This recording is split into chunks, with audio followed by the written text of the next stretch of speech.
లోపలనే వారిని అభినందించారు. కాబట్టి మాకు అట్లాంటి మంత్రి గారిని అగౌరవపరిచే కుసంస్కారం లేదు. కానీ మంత్రి గారు కూడా వాస్తవాలు చెప్పాలి అధ్యక్ష.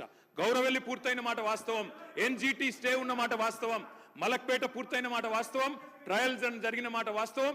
కాళేశ్వరంలో, ఇంత పెద్ద కాళేశ్వరంలో 3 బరాజులు, అదేవిధంగా 15 రిజర్వాయర్లు ఉండే కాళేశ్వరంలో ఒక్క బరాజులో 3-4 పిల్లర్లకు ఇబ్బంది జరిగితే దాన్ని రిపేర్ చేయండి.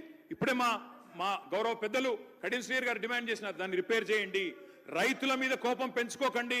కేసీఆర్ గారి మీద కోపం ఉంటే, రాజకీయంగా ప్రయోజనం కావాలనుకుంటే ప్రయత్నం చేయండి. కానీ ఆ ప్రాంత రైతాంగం పట్ల కక్ష కట్టవద్దు. నింపండి, మేడిగడ్డ నింపండి, కాళేశ్వరంలో పంపింగ్ స్టార్ట్ చేయండి.